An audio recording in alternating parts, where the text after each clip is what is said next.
지금 구속 상태인 윤석열 전 대통령이 2달 만에 옥중 메시지를 냈는데 이렇게 했습니다. 말도 안 되는 정치적 탄압은 저 하나로 족하다. 비상계엄이 올바른 판단이었는지는 결국 역사가 심판할 몫이다. 그래서 형사법정에서 비상계엄의 진실을 밝히기 위해 최선을 다하겠다라고 밝혔는데 지금 계엄으로 탄핵되고 여러 혐의로 특검의 조사를 받는 것이 말도 안 되는 정치 탄압이다. 이렇게 나오고 있는 것 같아요. 네, 이제 윤석열 전 대통령께서 옥중 메시지를 냈는데 네. 일단 정치적 탄압이다. 이 언어는 이제 정치적 언어로 봐야 됩니다. 본인이 일단 형사재판을 받고 있는데 형사재판에 판사 앞에서는 이렇게 정치적 탄압이라는 말을 아마 하기는 어렵겠죠. 그게 증거와 증인을 가지고 판가름 하는 곳이다 보니까 본인이 저렇게 메시지를 변호인을 통해서 내는 것은 정치적 언어를 보여준다. 그런데 이게 정치 언어가 윤석열 전 대통령만 이런 거 아닙니다. 네. 이재명 대통령도 야당 대표 시절에 5개 재판 받으면서 수사라든가 재판 같은 거 있을 때 어떻게 했습니까? 수사에는 협조하지 않았었지요. 묵비권 행사하고 나가서 본인이 프린트해온 거를 그냥 낭독하기도 했었고요. 묻는 말 대답도 안 했습니다. 그리고 조서에 서명 날인도 하지 않았었어요. 않았고 재판 같은 경우도 50번이 넘게 불출석하거나 서류를 송달받지 않으면서 재판을 이제 피했었습니다. 그리고 변호사 이제 재판부 기피 신청도 했었고요. 예. 자, 이런 식으로 본인이 가지고 있는 혐의가 굉장히 뚜렷하게 증거와 증언이 있었음에도 불구하고 본인이 받고 있는 재판에 대해서는 정치적 탄압이다, 정치적 보복이다라고 이재명 전 대통령이 그렇게 주장을 해왔었습니다. 그렇다고 하면 윤석열 전 대통령이 받고 있는 정권이 바뀌고 나서 진행되고 있는 이 재판에 대해서 과연 그런 주장을 할 수가 없느냐. 그거는 정치인의 시각에서 본다 그러면 충분히 할 수 있는 얘기다. 그래 봅니다.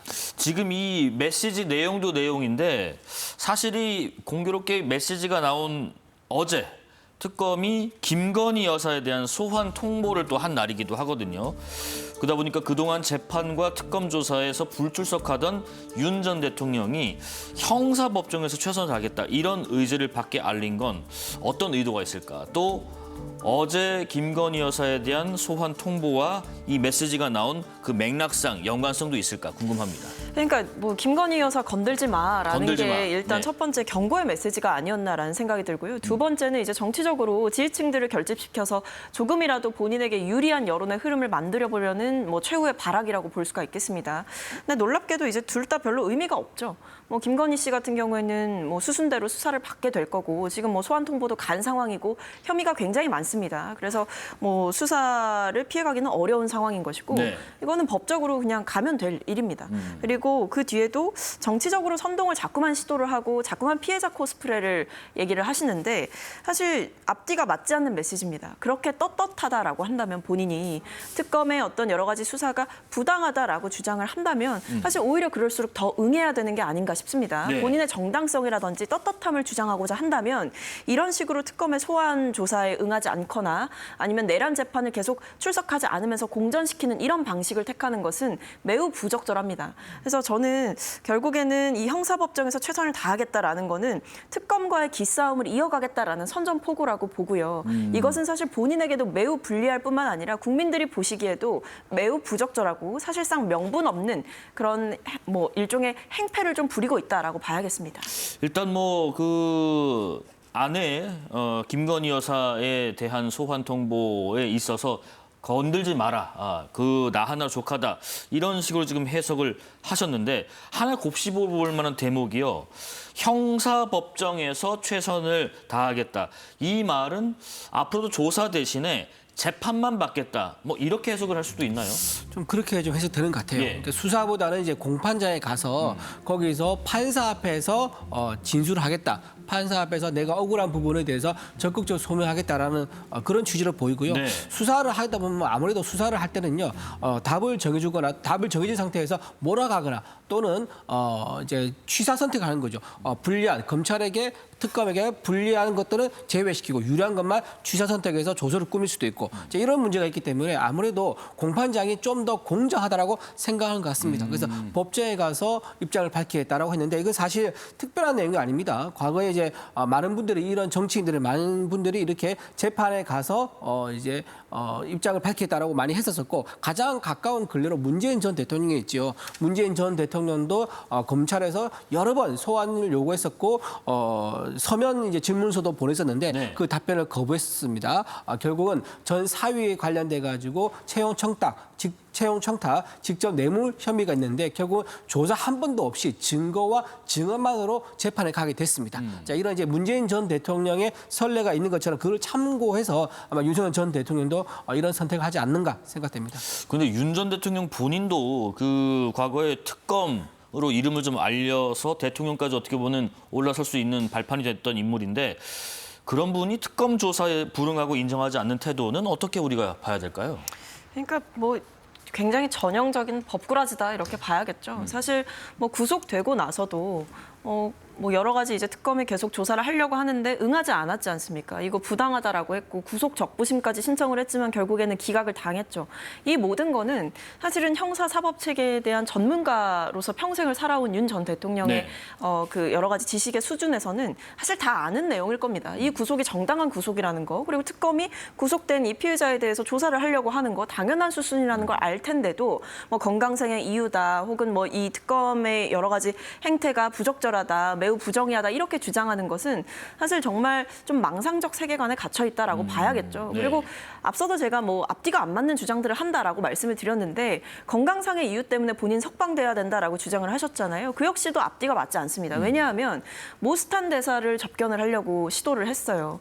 건강상의 이유 때문에 식사도 잘 못한다 그러지, 재판도 못 나간다 그러지, 특검의 조사도 못 받겠다 그러면서 모스탄 대사 접견할 힘은 있습니까? 그러니까 이런 부분들이 다 앞뒤가 안 맞는 겁니다. 그래서 저는 그런 부분들을 법원에서 현명하게 좀 잘 판단을 하셨다라는 생각이 드는데 네. 지금 이런 윤 전 대통령의 말도 안 되는 주장들은 결국 계속해서 피해자 코스프레를 하면서 지지층들에게 계속 어떤 먹잇감을 던져주려는 의도인 것이고 정치적인 선동을 꾀하는 것이고요. 또 한편으로는 어떻게든지 간에 시간을 조금이라도 지연시키고자 하는 본인의 의도가 담겨 있는 것으로 보여서 네. 이것은 매우 불순한 행태다 이렇게 보입니다. 제가 좀 한마디 안 보탤 수가 말씀하십시오. 없어서 말씀드리는데 네. 모스탄 대사의 접견 관련에 대해서 윤석열 전 대통령이 접견을 시도했다고 얘기하는데 접견을 신청한 사람은 모스탄 대사지요. 모스탄 대사가 언론에 대고 접견하겠다라고 얘기를 했던 거고요. 윤석열 전 대통령은 지금 이미 구금돼가지고 몸이 구치소에 있는 상태 아닙니까? 안에 있는 분이 어떻게 접견을 시도를 할 수 있습니까? 가만히 지금 독방에 앉아 있는 상태인데 뭔가 대외적으로 활동한 것처럼 오해를 살 수 있게 말씀하신 것 조금 사실관계가 맞지 않다 말씀을 드리고요. 네. 또 하나 지금 뭐 아까 말씀하시면서 윤석열 전 대통령이 본인이 혐의가 그 당당하다 그러면 나서가지고 재판에 임해야 되지 않느라고 말씀하시지 않습니까? 그 사실 이제 이재명 전 대통령도 너무 똑같은 얘기죠. 이재명 전 대통령 우리가 국민의힘에서 늘 얘기했었습니다. 아니 이렇게 불안한 사법 리스크를 안고 대선에 나가면은 대통령 당선돼도 무효될 수 있으니까 그러지 마시라. 본인이 당당하다고 늘 얘기해왔으니까 빨리 재판 받고 끝내서 거기서 무죄 받고 당당하게 나가시라고 우리가 여러 번 권유를 했었습니다. 예. 그런데 어떻게 했습니까? 단 한 번도 제대로 나가서 재판 받은 적이 없습니다. 그러니까 이게 부메랑인 거예요. 이재명 대통령 관련된 혐의에 대해서는 재판이 부당하다고 얘기를 하면서 윤석열 전 대통령에 대한 재판은 정의롭다고 하다 보니까 이게 말이 앞뒤가 안 맞는 거죠. 네네. 지금 김건희 여사 측에서는 특검 수사에 최대한 협조할 예정으로 알려졌는데 하지만 그동안 검찰이 3번이나 소환했지만은 그때마다 대선에 영향을 미칠 수 있다. 또 특검이 출범했으니 검찰 조사는 필요 없는 거 아니냐 등등 또 건강 문제 등을 이유로 응하지 않았는데 이번에는 어떨까 싶습니다. 박성민 최고위원. 뭐 이번에도 여러 가지 핑계를 대면서 응하지 않으면 그 뒤에는 또 강제적인 조치가 있겠죠. 그래서 저는 김건희 여사 측에서 더 이상 이제 빠져나갈 명분은 없다라는 생각이 들고 네. 지금 보면 뭐 혐의 사실이 지나치게 많으면 뭐 방어권 보장 차원에서 특정해 줄 것을 요청한다라고 했는데 이거는 전적으로 특검이 판단을 하는 거죠. 그래서 저는 김건희 씨 측에서도 여러 가지 조건부 협조를 이야기하지 말고 전적인 협조를 해야 될 때다라고 말씀을 드리겠습니다. 네네. 그래서 지금 뭐 혐의가 한두 개가 아니잖아요. 주가 조작부터 시작해서 공천 개입이라든지 뭐 그 외에도 여러 가지 일들이 있습니다. 그러니까 이런 부분들에 대해서 전방위적인 조사가 필요한 상황이고 결국 윤석열 정권 동안에는 이런 김건희 씨와 관련한 수사가 굉장히 미온적이거나 고의적인 어떤 무혐의 처분을 했다라고 볼 만한 정황들이 지금 상황에서 많이 드러났기 때문에 앞서 말씀드렸듯이 말씀드렸듯 조건부 협조를 할 것이 아니라 전적인 협조를 해야 될 때다라고 말씀드리겠습니다. 지금 뭐 혐의 내용이 뭐 열 몇 가지 정도 되다 보니까 이게 특검에서도 한 번 소환 조사에 그칠 수 있을 것인가 하는 얘기도 나오는데 일단 뭐 협조할 예정이다. 이번에는 어떻게 회신을 할지 궁금합니다. 아마 이제 본인이 협조를 할 것이라고 이제 공개적으로 입장을 예. 밝혔기 때문에 아마 협조를 할 것 같습니다. 다만 이제 조사받을 혐의 사실이 너무 많다라고 이제 그 부분을 얘기한 거는요. 네. 검찰 특검에서 이제 몰아가기식이라든가 먼지털이식으로 뭔가 혐의가 나올 때까지 수사를 하겠다, 조사를 하겠다. 이제 이런 식으로 하면 곤란하지 않겠습니까? 그는 특검의 목적이 안 맞는 거죠. 어떤 식으로든 당신을 범죄자로 만들 거야라고 하는 식으로 특검이 몰아간다면 이건 특검이 아닌 거고 이건 정치가 되는 거죠. 그렇기 때문에 그런 우려가 있는 거에 대해서 특정해주면 좋겠다. 그러니까 조사의 범위를 좀 좁혀서 특정해주면 좋겠다는 것은 당연한 어떤 피의자로서의 권리다. 좀 그렇게 봅니다. 예.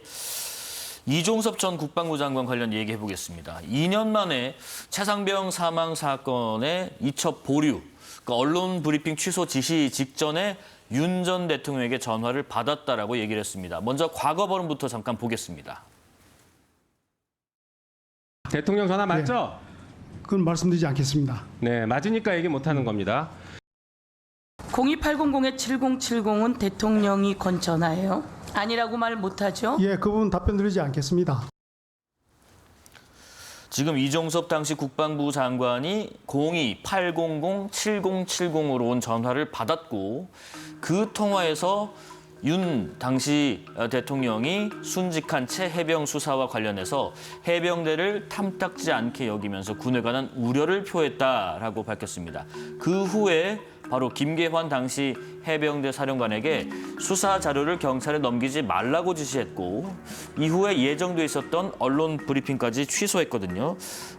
지금 뭐 순직 해병 수사에 대해서 탐탁지 않아서 우려하긴 했는데 경로는 아니었다 뭐 이런 얘기 나오는데 지금 뭐 사실 뭐 크게 화를 냈다 그런 거 들은 적이 있다 뭐 경로까지는 아니었다 여러 가지 얘기가 나오고 이건 개인적인 해석일 수 있겠습니다만은 중요한 건 통화 내용이 뭐였는지 밝히는데 주력하는 거 아닐까 싶기도 해요. 어떻게 생각하세요? 그러니까 결국 대통령이 그 당시에 이제 전화를 했다라는 것 자체가 외압이 될 수가 있는 거죠. 왜냐하면 전화를 한 뒤에 좀 상식적으로 납득하기 어려운 일들이 벌어지지 않았습니까? 뭐 이첩이 보류되고 갑자기 브리핑이 뭐 취소가 되고 사실은 유족에게 설명했던 것과는 전혀 다른 방향으로 흘러갔고 그 뒤에 뭐 박정훈 대령에 대해서도 법적 조치를 취하고 뭐 이런 일들이 쭉 이어졌기 때문에 이것은 사실은 대통령 측에서는 뭐 외압이 아니었다, 뭐 다른 전화였다라고 할지라도 이미 경로 사실을 인정하는 진술이 나오고 있고 그 회의 참석자들과 관련한 압수수색이라든지 뭐 소환 조사 이런 것들이 다 이루어지고 있는 상황이기 때문에 저는 이제 윤 전 대통령이 도망갈 구멍은 없다라는 생각이 듭니다. 그래서 네. 앵커께서 짚어주신 대로 이 통화 내용이 뭐였는지를 밝혀봐야 된다라고 하셨지만 뭐 필요합니다. 하지만 이 통화가 그동안 어떤 이 해병대원 순직 사건에 대한 외압 의혹의 핵심적인 사안이었던 만큼 그리고 그 전화가 있은 뒤로 모든 게 바뀌었다라는 정황들이 다 있는 만큼 여기서 이종섭 전 장관이 과거와 달리 입장을 바꿔서 전화를 대통령으로부터 받았던 게 맞다라고 인정을 했다라는 것은 추가적인 내용들을 더 이야기를 했다라는 것도 설명이 되는 부분입니다. 그래서 저는 이미 이런 이종섭 전 국방부 장관의 실토가 있고 나서는 예. 이제 사실은 인정이 된 거다라고 보입니다. 전화가 왔다는 그 자체로 어떤 강한 신호 내지는 외압이 될 수 있다. 어떻게 생각하세요?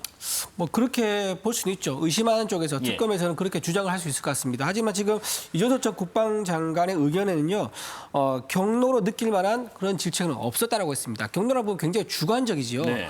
좀 뭐 강선호 의원 같은 갑질에 대해서는 민주당에서는 그게 오히려 제가 보기엔 객관적인데 갑질도 주관적일 수 있다고 말해서 공부를 하긴 했지만 경로 같은 거야말로 정말로 이거는 주관적인 거죠. 객관적으로 할 수 없는 거 아니겠습니까? 주관적인 부분이고 또 하나 임성근을 제외하라. 사건 이첩 보류하라는 지시도 하지 않았다고 이미 이종섭 전 국방부 장관 의견서가 나왔다고 합니다. 네. 그렇다면 이거는 공판에 가서 좀 더 따져봐야 될 내용이다라고 생각이 들고요. 전반적으로 보면 윤석열 전 대통령으로서는 국군 최고 통수권자 아니겠습니까? 통수권자로서 어떤 사고가 났을 경우에 책임을 과연 어느 단계까지 물을 것이냐. 1단이냐, 2단이냐, 3단이냐 아니면 무한대로 올라가서 저 끝에까지 책임을 물을 것이냐. 거기에 대한 의견 정도는 국군 최고 통수권자로서 의견 정도 낼 수 있는 사안이다. 그렇게 봅니다. 지금 그 말씀하신 것처럼 임성근을 제외하라, 사건 이첩을 보류하라는 지시도 안 받았다. 이런 부분도 사실 박정훈 대령 측 얘기에도 좀 배치가 되고 향후에 좀 특검 조사에서 따져봐야 할 부분이 좀 있겠어요.